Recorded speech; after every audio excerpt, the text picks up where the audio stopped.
and documentation you've provided. So you're encouraged to, in order to keep with your 3 minutes, to focus on the main aspects you want to present verbally. And your time starts now. Perfect. Thank you, Presiding Member. I'm John along Squadron Boulevard in Bullsbrook. Pleased to see an officer report for approval today. We've worked with the city's officers as well as the city's design review panel. And I think that's quite reflective in the positive recommendation to the panel today. I'd also like to thank the officers for their assessment and working with them over the last couple of months. As the RIR states, proposal seeks to develop a 1,150 square metre gym on the proposed lot 1004 within the southern portion of the Kingsford Town Centre. The proposed gym has been designed specifically for this site with a layout and built form, ensuring it actually well integrates with the shopping centre that's already approved on the site. The design of the gym is contemporary. It's fit for purpose, whilst ensuring it takes into consideration that emerging built form and layout for the area. And we've also received that design review feedback a number of times, and I think we've really got a good design in front of the panel today. The development's also been supported by those necessary technical assessments from traffic, bushfire, stormwater, and also landscaping, and those have been considered and by the city and are appropriate and support this development. As we said, we reviewed the RAR and have provided some minor adjustments that we request to the conditions. I won't go through all of these. I'll just speak to 2 of them specifically.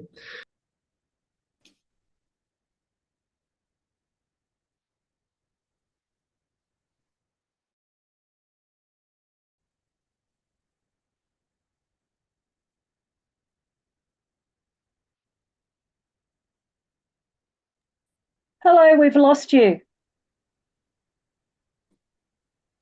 Hello, this is Laura from the DAP Secretariat. Sorry, we've just lost you online in the room.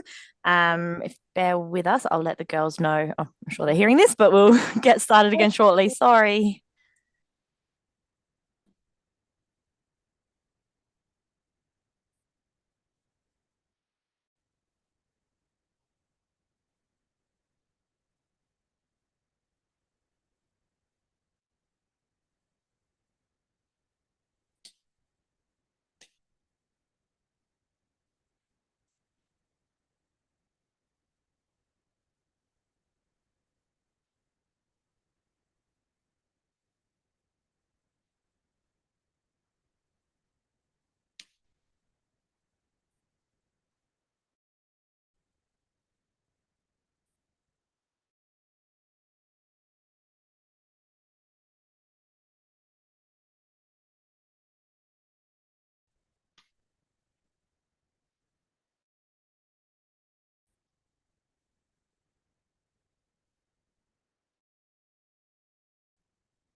All right.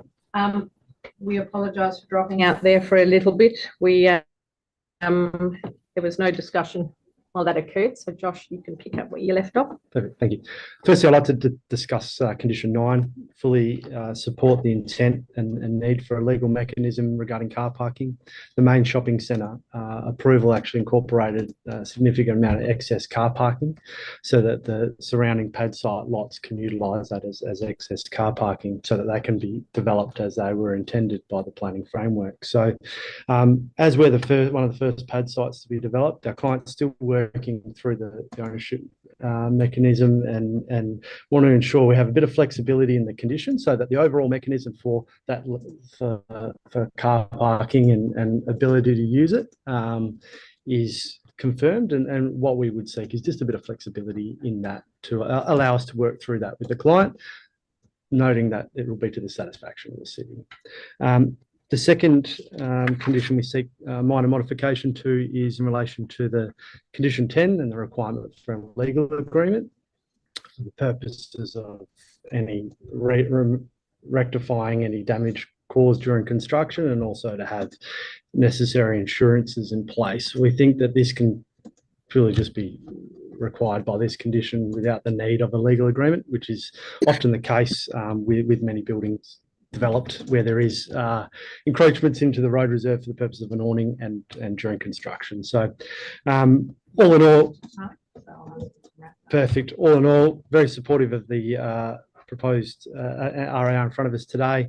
Happy to answer any questions from the panel. And I've also got Patrick Trainey here from Sarich Building who can answer questions too. Wonderful. Thank you, Josh. Are there any questions of the presenter? Councillor Catalano, do you have questions of the presenter? Yes, I do. Thank you. So which sides of the building have got the awnings on them? The awnings actually go around the majority of the building, either on the north and the south. On the southern side, the awning actually then extends into the road reserve, where on the northern side, it's within the site. Okay. And what did you do about the design panel's suggestion that the awnings be kind of cut to provide for bigger trees? Yeah, so we've looked at that. Yeah, we've looked at the awning sizes, and also there's the condition there that requiring an updated landscaping plan to ensure that we get the right species with those awnings, so that we're not getting species that don't grow well in those locations adjacent to the awning. Sorry. So we have looked at those sizes, and we think we've got the right balance now, and then that'll be supported by the landscaping plan. Yeah. Okay. So, but have you done what they suggested, which was that they were suggesting that the basically the awnings fit in with the trees rather than. Did you do that, or are you just going to have this full side of awnings? We actually have a reduced awning size, so it's about 2 metres, and right. which allows for the trees to be planted. Okay. Councillor? Yes, thanks. I do have more questions. Thank you. So, in terms of the tree selection, is there any chance that you would be possible for you to plant some Corymbia calophyllus, which are the marri trees, in this around this building? We would look at a number of different options, and I did see the advice note that was in the approval. We're happy to go into in the recommendation. Happy to look at different species. I know the design review panel wanted to ensure we had enough, I suppose, shading from trees. So we're cognizant of that as well. So we think we can work with the city's officers and our landscape architect to get a good outcome there. Okay, but specifically, I'm talking about marries. Have you thought about that specific species of tree? Not specifically, but I did notice it was in the RAR, so we will take that away and speak with our client and landscape architect and see what options are available to us. Okay, great. All right, thanks very much. I think that is pretty much it. Thank you for that. Thank you. Thank you, Councillor. Councillor Zanino, do you have any questions of the presenters? No, thank you. I'm quite happy with it. Okay, great. Heidi, any questions? No. Right, let me just have a look, I think. Can I just ask, so you mentioned that you had a concern with condition 13. So condition 13 relates to the refuse bin area shall be in compliance with the local law and shall be provided to the satisfaction of the City of Swan prior to the occupation. And you made a comment that you had a concern with that. What is the harm in your view of actually having that as a condition? Honestly, I don't see a harm. I just find it more of an advisory sort of note, so rather than a condition. So I know that the next condition requires a waste management plan, which we'll be looking to ensure that we comply with the necessary health and law requirements. So yeah, I found it more as an advisory note. So I'm not going to lose sleep over it. Thank you very much. We also have officers with us from the City of Swan. Can I just confirm who we have? We have Jonathan Lendich for this item. Is that correct? There you go. Hi. Just Jonathan for this item? And we have David Quelch as well, Senior Planner. Good afternoon. Right. Thank you. Welcome, David and Jonathan. Did you wish to respond to anything that the presenter has put forward? I do have a few questions, and I'm sure some of the other panel members do, but is there anything you'd like to speak to? Generally, yeah. A question. Generally across the conditions, or the changes to the conditions, I'm assuming there might be some questions that come my way regarding whether the city supports that. I'm happy to answer those questions as they come about, because we might be repeating ourselves, so I'm happy just to answer questions firstly. Okay. All right. Well, then, Councillor Catalano, do you have any questions of the city's officers? Yes, I do. You're on, Councillor. Thank you very much. Yeah, hi. I just wanted to, as it's pretty obvious by now that I'm pretty keen on getting some marries planted in all of these new developments. But I just wanted to confirm, because I did notice that there was a mention of Corymbia piscifolia, and I just wanted to confirm that the advice note, when it refers to marry, it's not referring to Corymbia piscifolia, that it is actually referring to Corymbia calophylla. Can you just confirm that that's the case? Yeah, thank you, Councillor. The advice note that was imposed came about from previous DAP meetings where we recommended an advice note, and I thought it was beneficial to impose this up front now. If you're wanting, we can maybe adjust the advice note to specify the species. However, we left it open as married per previous discussion with the last panel, to keep that consistent. I don't think I need to go to the trouble of changing the advice note, and I thank you also for putting it in there, because that is largely because I've been asking for that kind of thing to happen. So I'm very grateful for you to do that.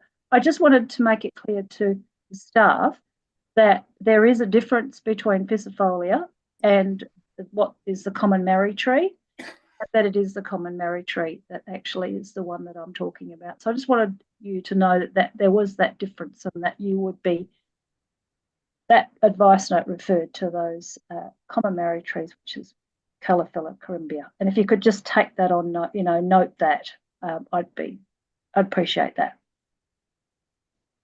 Thank you, Councillor. Any other questions for the staff? Councillor Catalano, any other questions for the staff? No, I didn't have any other questions at this stage. No, I didn't have any other questions. Thank you.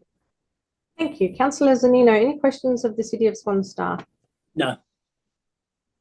No? No. No. Yes, I have questions to the officers. You did earlier refer to the response from the applicant. I would like to hear your comments or officer comments in response to the new condition and all of the 4 changes that they've requested. I'd be interested to hear officer comments on those matters. Yeah, thank you. Look, the city has no objection with the new condition regarding the requirements for the approval under the MRS. So no objection there. That's fine. Condition 9 regarding the access for the parking. I guess overall, there's not an issue with the rewording, except for probably the requirements around for the benefit of car parking and the public at large. I think the conditions should still retain the public at large, noting we need to ensure that the only mechanism for it to be available to both parties or both lots is to have that worded into the requirement of the condition, just to ensure long term that those car park areas can be accessed by anyone to ensure the gym site has access to those parking bays long term. So I know it's a bit of a unique one there, noting the timing of the staging of the subdivisions and the developments around, and I'm sure that will be resolved in due course. But yeah, otherwise the wording is fine, except I think the public at large should be retained in that condition. Condition 10, the city disagrees with the recommendation around it not being a deed of agreement. The city prefers this, the deed of indemnity, to ensure the city combines successors in title to the land by lodging a caveat over the title. Because if it's just in the development application or in the approval, the development approval can fall away and it doesn't bind the future landowners in perpetuity. So some preliminary advice was obtained by our legal team, but we can provide something in due course. It's noting it was very short notice, this inquiry, but this condition is always imposed regularly with a requirement for a deed of indemnity, deed of agreement, So we'd like to see this retained for this development as well. Just before you move on from that, can I just ask a follow-up on that particular one? So if the words enter into a deed of agreement was removed and it's just indemnify, what are the different tools that could be used to achieve that? If it's not a deed of agreement, what would that be? So I guess the concern from the city's perspective is the condition of approval is linked to the development application, which is over the subject lot. It's not covering the road reservation. So if there was something to happen in the road reservation, legally speaking, it might be hard to enforce the condition, noting it's on a separate parcel of land under different legislation. So having the deed of agreement in place ensures that in perpetuity there's a mechanism for the requirements to be enforced no matter what happens with the development approval long term. It's just a mechanism that allows the city to operate that in perpetuity.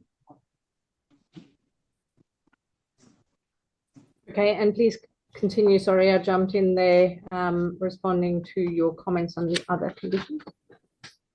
Yeah, condition 13. Look, the city hasn't got a, similar to what Josh said, we don't mind if it's removed or put as an advice note, noting it will be addressed in the waste management plan. It can be, it's precedent, we've set this as a condition in applications gone by, so we kept it consistent. However, if the panel wish to see it as an advice note or removed altogether, then the city has no objection to that. And as for condition 20, yeah, the city's comfortable with that as well, noting that there are works in the inside the subject lot and outside. However, that's just to ensure that when you're constructing work, that you're not impeding the verge areas or the road reservation, which would require separate approvals through the construction side of things to block that area in any event. So the city has no objection to condition 20 also. Right. Any other questions of the city? Not at this juncture. Okay, I have a couple. Before I ask my further questions of you, I'm going to jump back to the applicant on that deed of agreement issue and just ask you, or that legal agreement issue. Can you just explain to this panel why that's an issue for you? Why not a legal agreement? What's the problem for the applicant? It's not to say it's a problem. It's just we feel that it's not necessary because the condition of approval states that we take out the insurance and that we have the necessary rectification works to resolve any things that were I suppose broken during construction. So the standard process for that is generally a bond, and then yeah, if there's indemnity insurance, that's fine. Generally the condition of approval is the mechanism for it. I just haven't seen a deed agreement in my experience in other local councils. So yeah. Okay. Thank you. Back to the City of Swan staff. I have a couple of questions. So there are a few different structure plans and an LDP that apply to the site. Very, very briefly, can you just clarify how these documents relate to each other? Thank you. So there's the Kingsford local structure plan, which broke down the land use designation within that commercial precinct. So that's setting out where development should be placed and the type of development. from that structure plan, there was a subdivision approved for the parent lots as we see currently.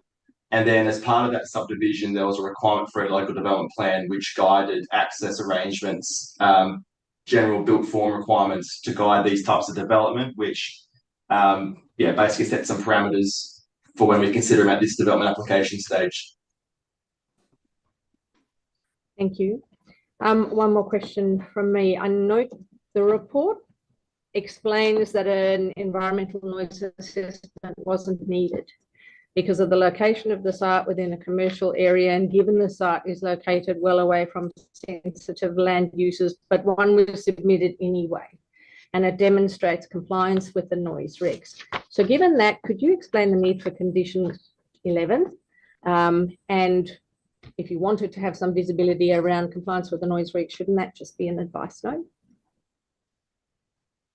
Yeah, of course. So generally speaking, we get applications that are somewhat sensitive for noise that require acoustic reports. We considered on this instance, noting where it is sited in the centre of a commercial precinct, that it probably doesn't warrant the need for an acoustic assessment.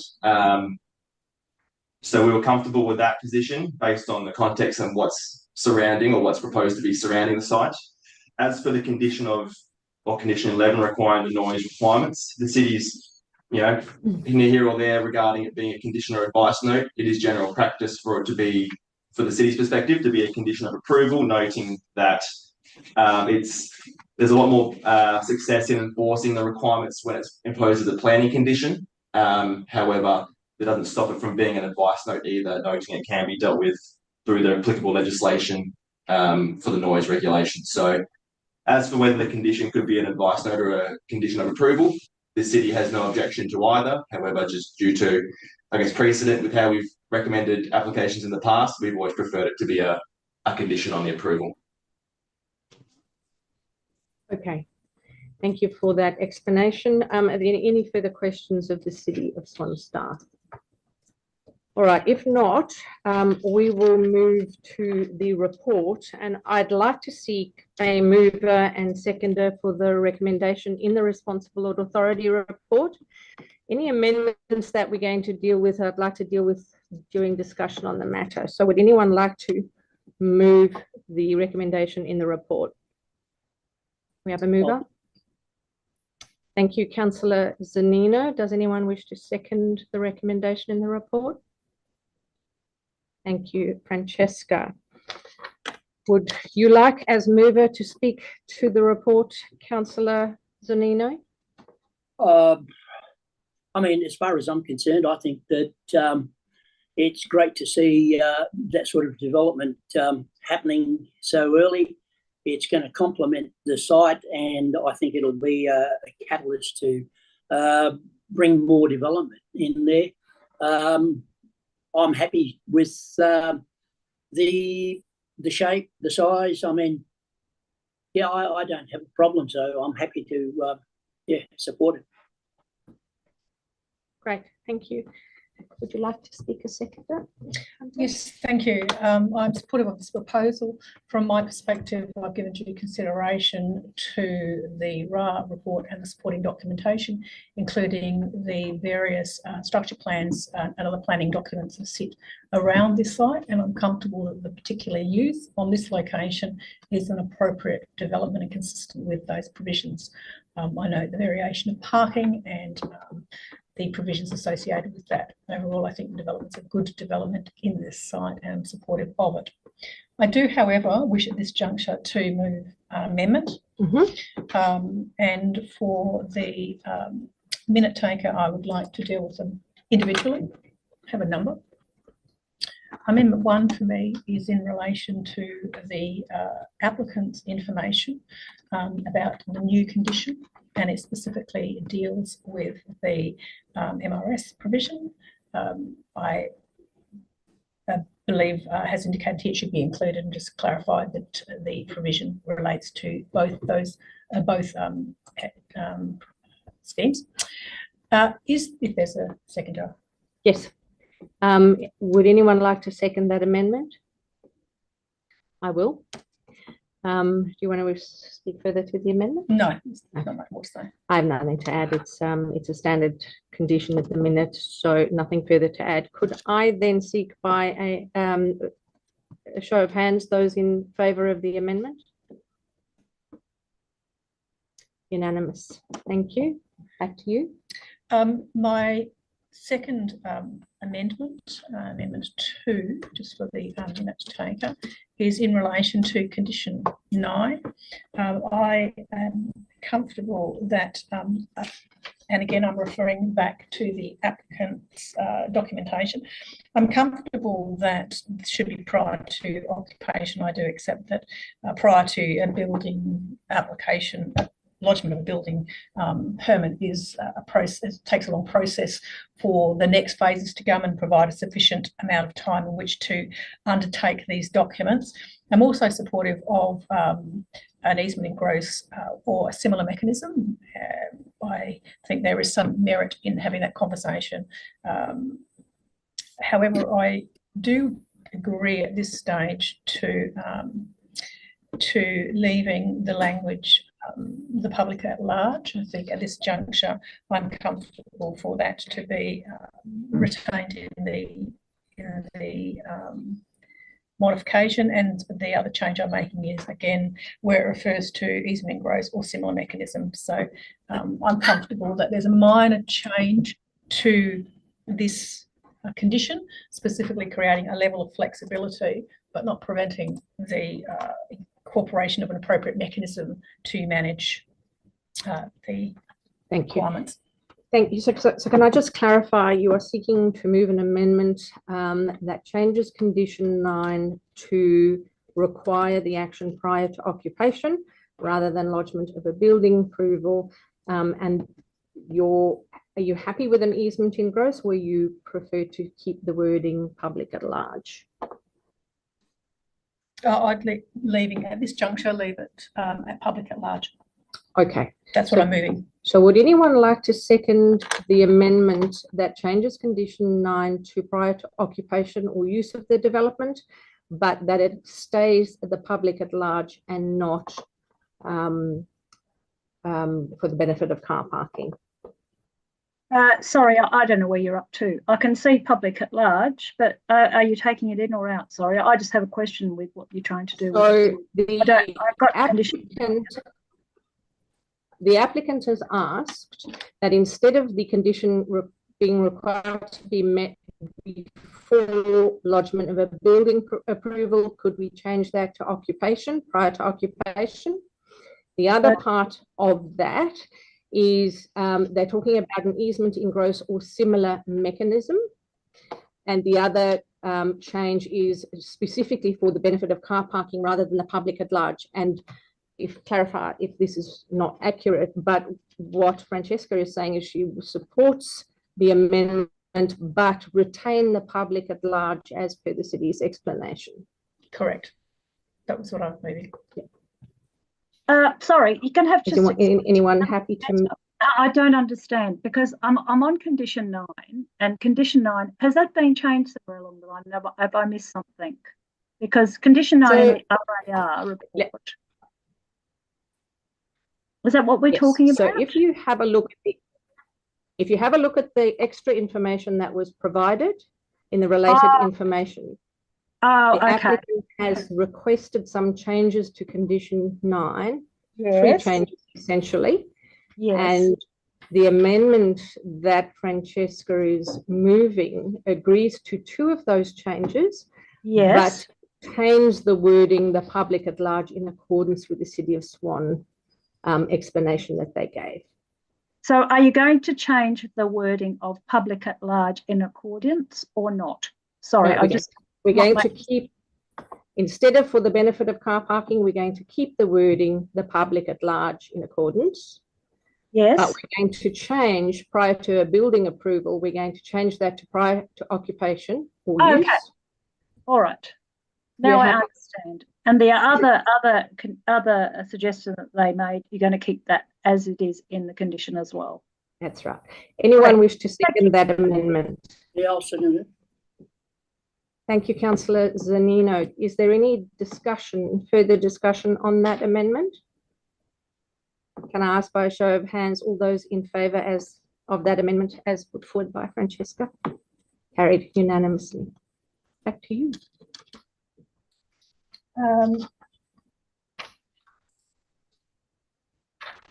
My amendment 3 relates to condition 13, and it is moving condition 13 to an advice note. From my perspective, I'm comfortable that the information is for information, and it refers to Swan's health laws, and it's appropriate to be an advice note. It's not necessary for it to be a condition. Thank you. Anyone like to second that amendment? Thank you. Any further discussion on that amendment? If not, by a show of hands, all those in favour of that amendment? Carried unanimously. I have no other changes that I'm making at this juncture, and I've already provided some comments in relation to support of this proposal. There's nothing further I have to add. Okay, great. I'm just trying to keep track who seconded that. I didn't get note. Who was the second? All right. Does anyone else wish to talk to this item? I have a couple of amendments as well. Do you have anything you want to add? No. Councillor Catalano. Sorry, Yes, I'd Councillor, like to hear your I'll hear your amendments first before I talk to the motion. Thank you. All right, great. You dealt with condition 20? No, it hasn't dealt with. All right, I would like to move an amendment to make the awning an exclusion under condition 20. The reason being that awning, as shown on the plans, does project into the road reserve. And as per the applicant's submission, acknowledge that all other awnings or all other development needs to be within the lot boundary, but that little bit of awning needs to be excluded from that condition, and the city has indicated they're comfortable with that. Do I have a seconder for that amendment? Thank you, Heidi. Any discussion around that amendment? No. Could I see by a show of hands whether there is support for that amendment? All those in favour? Thank you. Carried. Just in terms of, I know the report outlines an ENA wasn't needed, and this goes back to my condition, but you've got that condition that deals with the need to adhere to the noise regs. I don't think that condition is needed, and it should be an advice note. So I'd like to move an amendment that condition 11 is deleted and added as an advice note. Do I have a seconder? Thank you, Heidi. Is there any discussion on that proposed amendment? Could I seek by a show of hands all those in favour of that amendment? Thank you. Carried. I'm against that one. Thank you. Yep, noted. Thank you, Councillor Catalano. Any other discussion, given those now form part of the primary motion, any other discussion on the primary motion?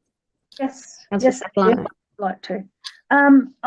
What I wanted to discuss really, and I wanted to discuss the context of this development application. And I think it's really important to say these things because this shopping centre at Bullsbrook is basically to facilitate the growth of Bullsbrook population in that North Ellenbrook area from 7,000 to 85,000 people, which is a 1,000% increase in population. Now, the point is, I know these plans were all cooked up in the 1990s, but we are now going on for the 2030s, and unfortunately, Perth is now getting to be, or is heading to be, the longest city in the world. It's basically just sprawled, and unfortunately, facilitating this kind of development in this area is just contributing to all that sprawl. 220 kilometres, like from Two Rocks to Dawesville, and growing if it meets up with what's happening down in Bunbury. So the thing is that this is just basically a big mistake, and you know, it's already been reported, you know, over the last few years, just how vulnerable these areas will be in the future to climate change and water scarcity, and that there's a potential for these particular areas to become abandoned because they'll just basically be inhospitable and unable to live there. I mean, there isn't public transport up there. It's taken 30 years for public transport to get to Ellenbrook. And, you know, how long does Bullsbrook have to wait? Meanwhile, that means everybody's got to, you know, have a double garage. They've got to rely on their cars. It's, you know, chaos. Councillor, could I just ask you to draw your comments back to the merits of this particular application, please? Given it's zoned for development, could you contain your comments relative to this application and not the broader planning framework, if that's okay? Well, I can do, but you know, this development it's a part of that. It facilitates that kind of sprawl. So therefore, I think it is worth mentioning. So the other thing I wanted to talk about is the issue of the trees, and the reason why I'm specific about the marri trees is because, you know, and this may be panel members here who have heard me speak about this before, but there are those of you who haven't, and that is that, you know, if you want to retain if we want to retain our big species of cockatoos, we have to plant local trees, and the Corymbia fissilifolia is not local, whereas the marri calophylla is local. So, you know, it's really important to include these in our thinking when we're on these panels, because we're not just in a silo. We are actually creating the future as we make these deliberations, and it's really important for us to be reminded of that. The problem with the way we've been doing things, and I understand what you're trying to say, stick to this development. Yes, but that's got us into the problems that we're in with the sprawl and with the fact that this city is fast becoming unsustainable. We all know it. We knew it 30 years ago. So I think it's really important in my role, in my leadership role, to mention these things because nobody else is talking about them, and the city is increasing in size, and, you know, we're all responsible in the future, will be responsible for making these decisions. So thank you for that. I haven't got any more to say on that. Thank you. Thank you, Councillor. I do acknowledge that it's very important to get the strategic framework right up front. Anyone else wish to speak for or against the primary motion as amended? No. Councillor Zeno, would you like to close? I don't think there's much more to say. Just put the motion. Thank you. I will then ask if we can put the recommendation to a vote by a show of hands. All those in favour of the recommendation in the report as amended? Those against? Thank you, Councillor. All right, moving on then to item 3.2. Thanks for your attendance. Thank you.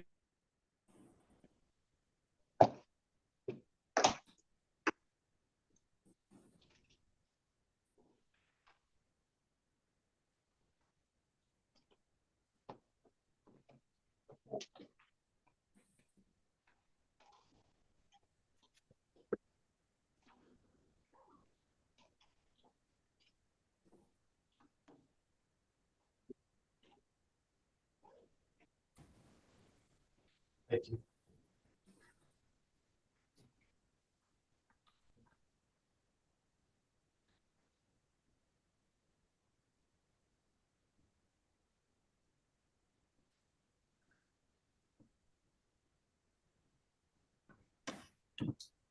Right, do we have everybody that we need?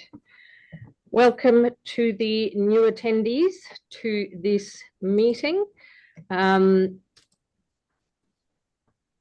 We have item 3.2, lot 76, Bushmead Road, Hazelmere, proposed warehouse, DAP number 24/02740. We have one presenter on this item today, Murray Castleton from Element, who is speaking in support of the recommendation in the report. Murray is supported, I believe, by Aaron Hayes, Jessica Germain, and Kelsey Davies. Murray, as a seasoned operator in this space, I remind you that in accordance with clause 4A2 of the DAP Standing Orders 2024, your presentation is limited to 3 minutes. We've read all the written documentation provided for the application, so we're encouraging you to focus on the main aspects you wish to verbally present within the designated 3-minute time frame. Over to you. Thank you, Chair. On behalf of my client, Five Capital, we request that the panel support the recommendation for conditional approval of this application made by the City of Swan. We would also like to thank the planning team from the City for the manner in which they have approached the assessment of this significant industrial development application. As you alluded to, although not presenting, with me today online are the following key members of our project team who will be available to respond to any questions the panel may have. Aaron Hayes from Five Capital, who is the client, Jessica Germain from Wallace PM, who is the project manager, and Kelsey Davies from KDLA, who is the landscape architect. I think we may also have Greg Wilson online, who's actually the project architect from JMA Architecture as well, if there's any questions, architectural questions that may require a response from him. The application proposes a significant 22,360 metres squared high-quality warehouse and office development within the well-established industrial area of Hazelmere. The design of the development, including both the built form component by JMA Architects and the landscaping response by Kelsey Davies Landscape Architecture, has been through an extensive design review process with the City's design review panel. The DRP has commended the final design, which we believe will be an exemplar for industrial development design excellence within the City. The proposed development addresses all of the restricted use provisions contained within the City's local planning scheme number 17 that apply to the subject site in respect to use, wastewater and stormwater management. Where necessary, supporting technical reports have been provided to demonstrate that the development has considered all relevant matters and will result in an orderly and proper planning outcome. We are particularly proud of the well-considered landscaping response that is proposed, with landscaping ultimately proposed to take up 11.3% of the total site area, this being 1.3% more than required under the City's applicable local planning policy. Perhaps even more importantly, the landscaping is orientated primarily to street frontages and around the office building, where it will have the greatest benefit for staff and positive impact on the adjacent streetscape. Plantings include 62 trees with a total canopy cover of 1,379 metres squared, and that includes 5 large trees with 8 metre canopies, such as flooded gums, 12 medium trees with 6 metre canopies, such as weeping peppermints, 33 small trees with 5 metre canopies, such as coral gums and broadleaf paperbarks, 12 small trees with 4 metre canopies, such as willow, bottlebrush and native frangipani. And to preempt a question that might come from the panel members, yes, we are happy to plant marri trees as well as part of the landscaping response for this site. But we're really excited about this development and we really look forward to your support. Thank you for your time, and we would be pleased to respond to any questions from the panel. Bang on 3 minutes. Thank you for that, Murray. Are there any questions of the presenter, Councillor Catalano? Thank you. Yes, I do have some questions. I'm a little bit confused about the landscaping in terms of the size. I see there's like about 5,000 odd square metres of landscaping, but I couldn't figure out which is this stage 2 that's going to have the 2,340 square metres.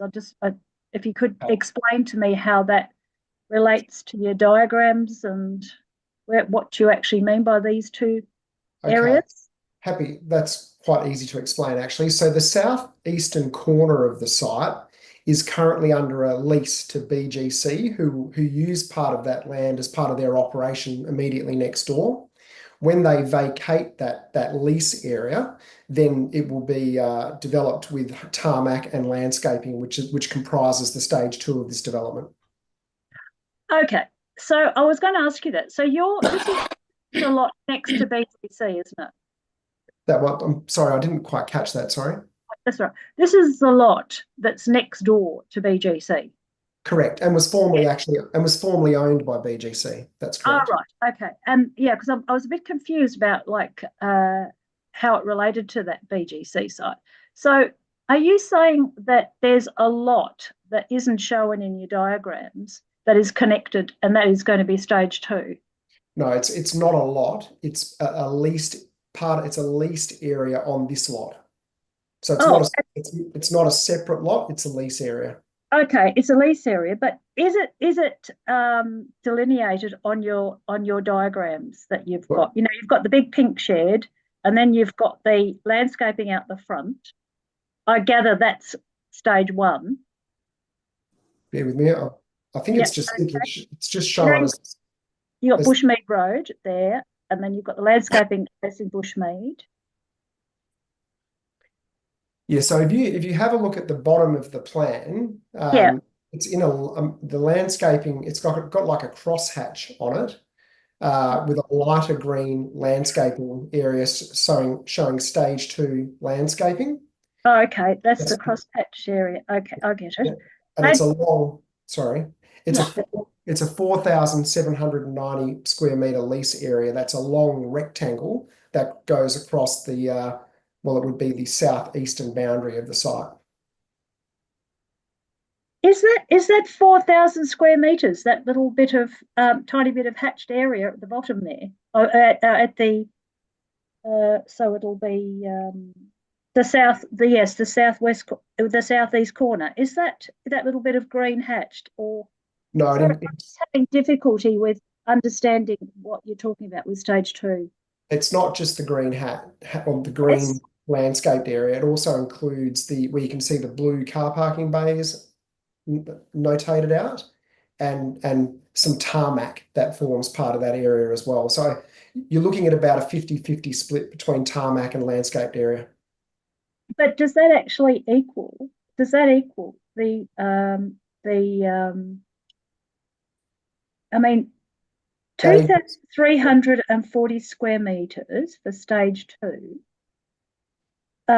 Is that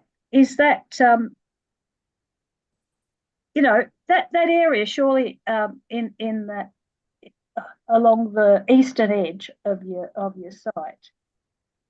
I mean, it'd have to be that whole total area to increase. And then what I'm trying to ask you is, how can you include car parking in areas that's supposed to be used for landscaping or public open space is the question I'm sort of asking here. No, we're not. So the total area of that is 4,000. The total area of the lease area is 4,790 square meters, and approximately half of that lease, what is currently the leased area, will be landscaped. And is that area the area that's delineated in lime green? Correct. Oh, okay. All right. Okay. Thanks. So I've just got another couple of questions to ask you. And when were you thinking of doing that? When were you thinking of getting that stage 2 done? It would be in the early 2030s once the BGC lease area or BGC vacate the lease area. All right. Now, I noticed when I was having a look through the photographs that you produced towards the end of the report there, that there are actually quite a lot of trees still on the site. I'm wondering, and Google Maps kind of, confirms that. I mean, have you thought about retaining those, and they're quite large trees, so they seem to have been there for some time. Have you thought about retaining those trees so you don't have to start with small trees again? It becomes, when you've got very large trucks traversing around the site, it becomes problematic if you're trying to retain trees, viable trees, in areas where you've got those types of vehicles moving around. What we have done is taken the approach where the focus of the landscaping and the tree plantings is in the locations where it's going to have most benefit to the adjoining public areas, particularly Bushmead Road. So it might sound easy to retain existing trees on site, but it's actually not. So where the landscaping response is as shown on the development plans. Any other Okay. questions, Councillor Catalano? Yes, thank you. Yes, I do. Yes, I do. I do have some more questions. Thanks for that. What I wanted to ask you about was, so thanks for considering marries. And would you be adverse to it going into an advice note with this as a Comfortable with that? That's not a problem. okay then. All right. Okay. Thanks very much. Any other questions, Councillor Catalano? No, that's fine. Thank you. Thank you. Councillor Zanino, any questions of the presenter from you? No, I'm fine. Thank you. Okay. Heidi, any question of the presenter? I guess, yeah, through the chair. I have some questions in relation to the proposed car parking and how that's going to be managed on the site. The proposed supply on the site, it's a significant departure from what is prescribed in the city's local planning scheme. And notwithstanding, even if the consideration of the recently endorsed Western Australian non-residential parking standards, which provide a range, are applied, they're a little bit more generous. There's still a very large departure. I think under the planning scheme, it's something like 470 bays, and the proposal is 120 plus a supplement, an additional supplement of 20 potentially. I have a question in relation to how that can be justified. Were there any surveys done of similar types of facilities, large scale logistics, warehouse operations that are highly automated and sort of less than a typical complement of staff on the site? I just haven't seen that in the traffic report that's appended to the application or in the RER. So I guess this question is both for the applicant and for staff at the city. We'll let the applicant answer first, and when we move to the city staff, then you can pose the same. They've heard the question, they can respond to it then. Can you respond to that, Murray and team, please? Yes, the development as it currently stands, because of the constraints around the ATU, really only can accommodate about 80 staff. So when you look at that in the context of 120 car parking bays, you've already got a significant excess on site to the extent where we wouldn't expect most of the parking on the hard stand to necessarily be used.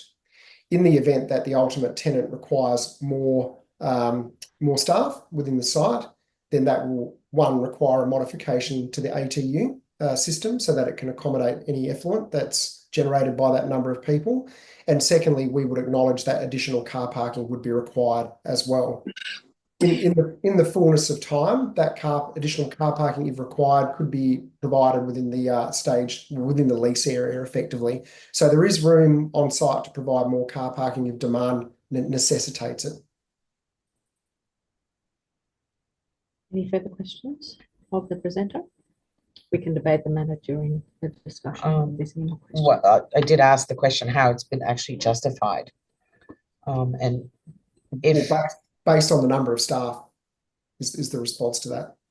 And how would that be addressed if the business or the property changed hands or the nature of the business substantially changed and more parking is required? It's just that it's 1/4 of what is prescribed under the LPS. And I was wondering if there were any surveys done of similar types of developments to actually add to the justification to the 75% concession that's been applied in the application. So Murray, could you respond to the question about whether surveys of similar operations or businesses were done? And secondly, what will happen if the business changes, grows or changes? Can you respond to that question? No, there weren't any surveys or assessments done as far as I'm aware, although Aaron and Jess might be able to comment on what they, having done a number of these types of industrial developments around Perth and elsewhere, they might be able to comment on the extent of car parking proposed. Ultimately, it's going to be a tenant-led issue if more car parking is required, because they will need that car parking to accommodate their employees, and the lease with Fife Capital will need to deal with that issue. So I don't know, Aaron or Jess, whether you wanted to make any additional comments on that. Anyone want to add to that? Yeah, I mean, the existing plans do show that there is two floors of office accommodation contained within this development. However, it is not, it would not be our expectation that the requirement that comes from tenant requirements being needing to occupy both floors. So our calculations were really on the assumptions that lessees would only be occupying the ground floor of the office space. And through the portfolio that we currently manage here in Perth, and as well as our other current developments throughout Perth, the ratio of parking that would be typically applied to the 21,000 square metres of warehouse space would only be looking to be nominating a 1 to 200 ratio, which would be effectively 100 bays to the allocated warehouse space. It's, you know, the stage 2 in the plan shows a future first floor office space. And I believe in the report, we do say that we would accommodate additional bays on site when we deal with stage 2 of the development, when the activation of that first floor office comes on, where the additional bays would actually be required on site. And just to reiterate something that Murray said previously, in the current leaseback area to BGC, once that is handed back, should this development change hands in the future, there is ample space in that existing leaseback area to accommodate the car parking required. Should a future tenant need that? Thank you. Any further questions? I have one more question. I might actually just bring reference to a recent DA approval on lot 391 Stirling Crescent, lot 4 Talbot Road, which was recently approved under DAP 2402743. That was a very similar, identical development, of which I believe they had 119 car bays allocated within their design brief. And that was supported and adopted in last month's DAP. Thank you. Now, before Heidi asks the last question, Francesca just has a follow-up on a response that you've provided. Thank you. This is to any of the applicants' team. You talked about additional parking can be provided should a tenant require it as part of stage 2. My question goes to, what is the planning mechanism that applies, which is a lead on from the first question asked about demand? Typically, it is based on land use, and if there is no change of land use but just tenant obligation or tenant additional parking, what is the trigger or mechanism from a planning framework that you're saying links it and therefore would substantiate a reduction in parking? That's a good question. We would probably suggest that it be noted as a condition before any additional office space is activated on the development, that the additional parking is provided for within that stage 2 lease area. The first floor activation obviously would require, we wouldn't be intending to actually build this out as a part of the original construction. So there would be a further building approval required for the construction of the first floor office space, whereby that additional volume of car parking would be required.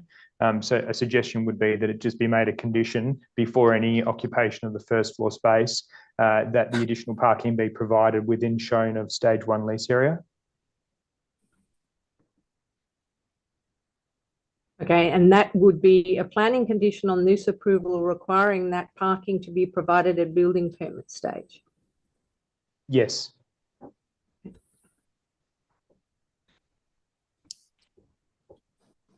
We'll ask the City of Swan about that in a minute.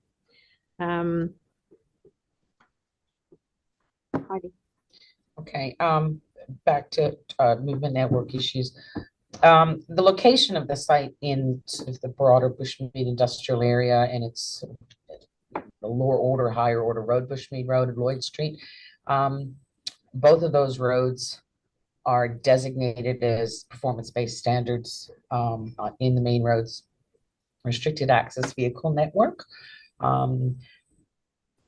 Has there been consideration how these the maximum design size vehicle can access the site to and from the boundary road network? There's nothing that's been appended in the supporting documentation, and I'm curious as to how those activities are going to be accommodated on the site considering that it is actually on a major road, and these vehicles are up to 35 meters long. Yes, there has been separate consideration given to that, and it will be the subject of a crossover application and some requested modifications to the Bushmead Road Reserve. That'll be dealt with separately.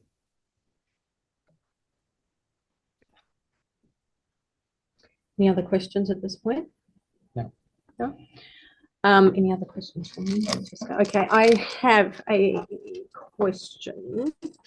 And this leads on from the Reg 13 information. Can I just confirm with you, please, as the applicant team, that in line with that supplementary info you provided in your email on Tuesday, that no barbed wire is proposed to be included along the Bushmead frontage? That's correct. That's correct, yes. Okay. Thank you very much. If there are no further questions of the presenters, I'd like to invite questions of the local government officers. I think we have Bella Morton with us now for this item. Is that correct?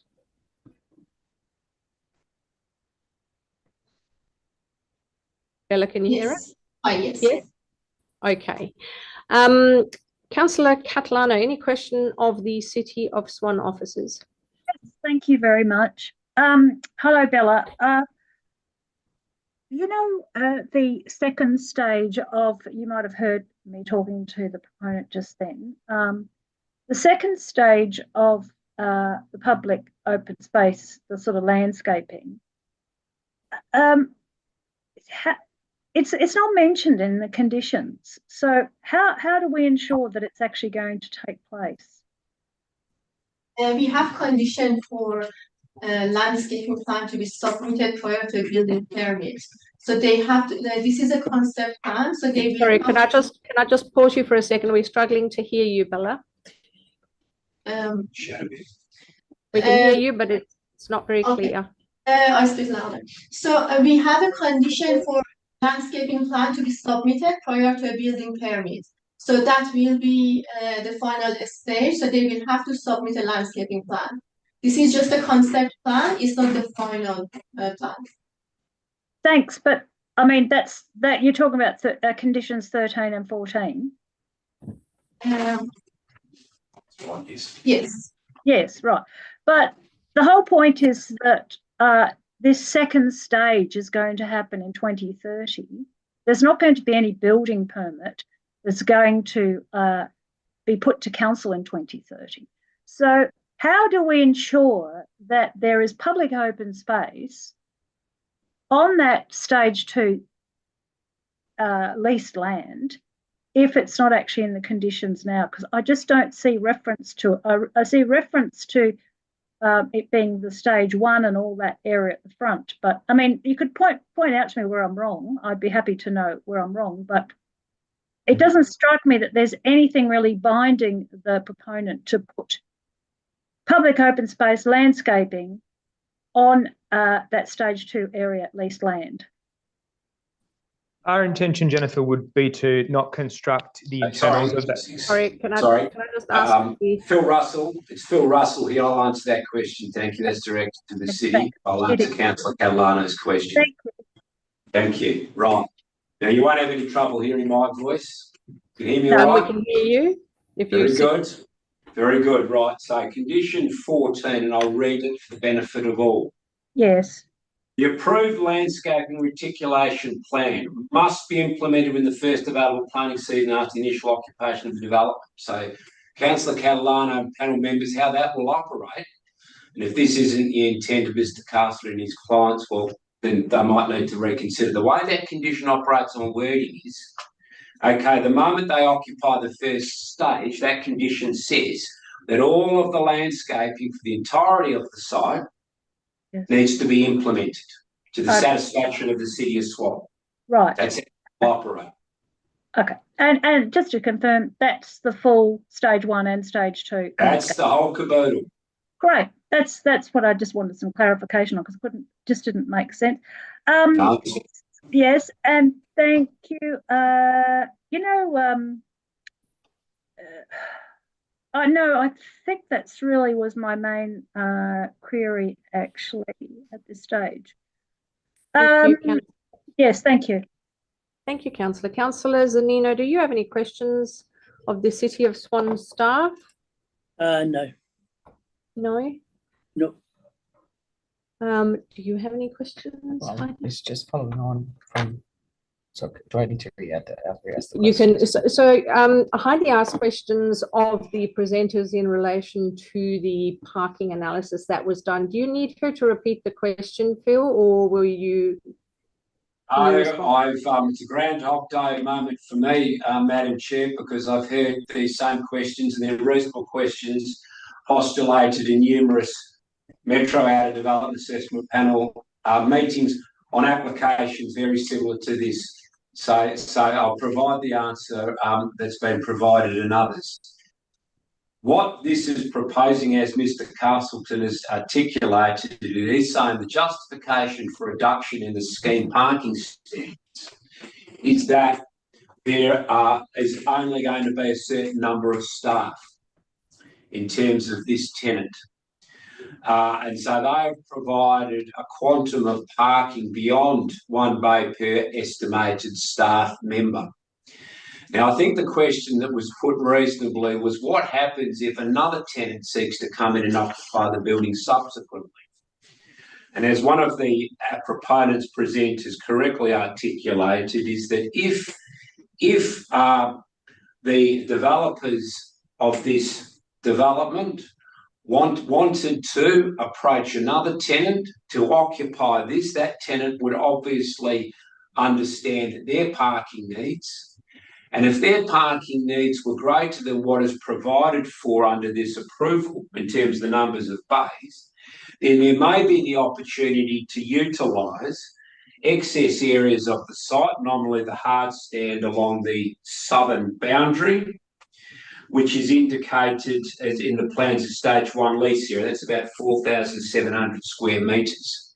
Now, on a very rough estimation, if you look at the stage 1 where they've got that area says 53 bays, I estimate that if you used all of the stage 1 lease area, if another tenant says, okay, well, we won't use that for lay down, we need that for parking, then you're probably going to get another 100 odd bays on top of that. So ultimately, as the previous panels have looked at, to say that a tenant will occupy or seek to lease this premises if their parking demands can be met, and their parking demands may well be, possibly you could have a tenant that might need an extra 100 bays to what is provided for in constructed car parking, and there's the flexibility to utilise excess hard stand area on the site to develop those further bays. But that's basically, and previously it was accepted that if there's not enough parking bays for a particular tenant, then that tenant's probably going to have to go elsewhere. And it was remarked that if they signed up and thought that they could park on the road, they would be opened up to compliance enforcement by the city. So that's effectively the long and short of the city's position and the applicant's position with respect to the flexibility around the parking shortfall. So Phil, just as a follow-on to that, the applicant has suggested, so let's not talk about a future tenant, let's talk about this one. And they propose to expand their operations up into the office building, some extra office space. So the applicant has suggested they may be amenable to an extra condition that requires that prior to occupation of that extra office space, a commensurate amount of car parking be, additional car parking be provided on site. What are your thoughts on that? Understanding, Madam Chair, with regard to the report, my understanding is that the amount of parking for the ultimate amount of staff in the future has already been calculated. But that wouldn't preclude a condition along the lines you've suggested. Condition 3 is based on. Aaron, can I just get you hopping back to Aaron for a minute? Aaron, you made that suggestion that you'd be amenable to that condition, that before you occupy any additional office space, if the business grows and expands, then you'd be happy for a condition to be placed on the STA, that at that point, the building permit for that fit out or that extra work within the building would generate the need for development of an extra X amount of bays. Is that what you suggested? Madam Chair, sorry, I don't mean to intervene, but my colleague has just brought usefully to our attention. May I read you condition 3? Recommended condition 3. Prior to occupational use for stage 1 development, 120 vehicle parking bays are, and prior to occupational use of stage 2 development, 20 vehicle parking bays, total of 140 bays must be provided in the lot in accordance with the approved plans. Condition 3 already contemplates numbers of parking bays to be provided for stage 1 and numbers of parking bays to be provided for stage 2. So a supplementary condition in our view isn't required. Thank you, Phil. Aaron, just going back to you for a minute, is that what you had in mind, or are you thinking of something additional? No, that's absolutely what the intent would be, is the expansion of parking across that, so the southeastern side of the site to accommodate additional parking as required for any additional office that's constructed on the site. Thank you. All right. I've got one other extra question. Yes, go ahead, Councillor. Thank you. I just wanted to ask whether it'd be prudent for me to put forward an advice note with respect to the planting of marri trees, just as we had in the previous item, or is that unnecessary? City of Swan staff. Madam Chair, I think it's fair. You've heard from Mr. Castleton. He has clearly given a commitment on behalf of his clients that they will be looking at installing marries. I can tell you from our end, we are absolutely aware of the desire of Councillor Catalano or others to suggest that marries be included. And in point of fact, probably one of the last things I will do for this year is give instructions to staff to mandate a change to that standard condition to articulate the provision of marri trees. And hopefully in 2025, we won't need to discuss it. So, but what I can say is, by all means, it can be put as an advice note, but I will give all the commitment here that you will see that as a standard incorporation into future conditions from the City of Swan. Okay, thank you. Thank you, Phil. Any other questions of the City of Swan staff? No? All right. We will then move to the report. Can I seek a mover and seconder for the recommendation in the responsible authority report, please? Do I have a mover? Yeah. Councillor Zanino? Yes. Is there a seconder for the recommendation in the report? Thank you, Francesca. Councillor Zanino, would you like to speak to the recommendation? And I think what is complementary to that location, yeah, I dare say that you know, little things that might pop up can always be ironed out and sorted. But I'm happy with what I've seen, yeah, happy to support the proposed development. Thank you, Councillor Zanino. Francesca, second, would you like to speak to the motion? Yes, thank you. Having given due consideration to the matters before us in the RA, particularly in relation to planning framework, I'm comfortable that the nature of the use, excuse me, land use and design configuration is suitable for that site. I do note the various restrictions on the operation of the site, including particularly provisions relating to water and effluent disposal and stormwater management. I'm comfortable that based on the information provided and the mechanisms in the conditions, that the additional parking as triggered by stage 2 related to condition 3 is satisfactorily to meet those requirements. I do note there's a substantial variation to the parking, and I'm assuming that there's ongoing conversation in relation to calculation of parking relevant to these particular areas, given there's a large variation. And I would assume that a number of similar comments that have been made today would relate to other similar types of activities. From my perspective, the proposal is supportable based on the information provided and the nature of the land use requested. Thank you. Would any other member like to speak for or against the motion? Councillor Catalano? I'd like to put an amendment forward. Sure. What would that be in And I'd like to relation include, to the I'd like to include an advice note. And the advice note is that the proponents are to consider retaining established trees on the lot where practicable. I guess that's it, where practicable. Okie doke. Do I have a seconder for that motion? Thank you, Heidi. Would you like to talk more to that, Councillor Catalano? I would actually. I mean, again, for those on the panel who haven't heard me speak about Hazelmere before, I mean, it is shocking. It's really shocking. I mean, there was once quite a lot of remnant vegetation. It was agricultural and partly cleared, but there was a lot of bushland down there, and basically we have nothing. And the thing is that we've got, the scarp and the bushland of the scarp, and we've got the Helena River, and in between now we have this massive industrial area that has been completely denuded of trees.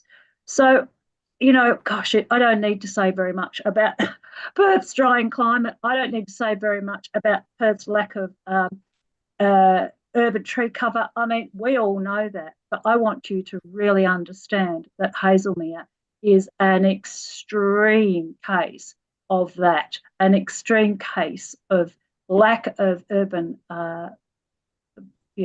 forest canopy, and it's also extremely, hot and dry.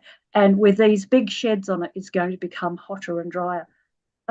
And that's why I think it's so important. I mean, the thing that a lot of people don't understand is that trees take at least 30 years to establish canopy. It doesn't happen overnight. No one's going to put in a mature native tree because it's just not possible. So we need to retain what we can, specifically in that Hazelmere area, because it is so badly affected by clearing and overuse or overuse of the natural qualities, or even misuse or maybe destruction of the natural qualities of the area. So I think it's just a little, I mean, where practicable, it's, I noticed at the front there leading on to Bushmead Road that there was a little clump of trees there, and that they could be retained as part of the landscaping that's designated for the front of that building. Now let's just do it. You've got some sort of canopy established by which to facilitate the growth and the environment, so that the other trees then make it easier for them to get established. I mean, none of this things to do with the natural environment happens in a vacuum. We've got to protect what we've got and then build on it. So that was the reason for this advice note. Thank you. Thank you, Councillor Catalano. Heidi, as seconder to the proposed amendment, do you need to talk to that?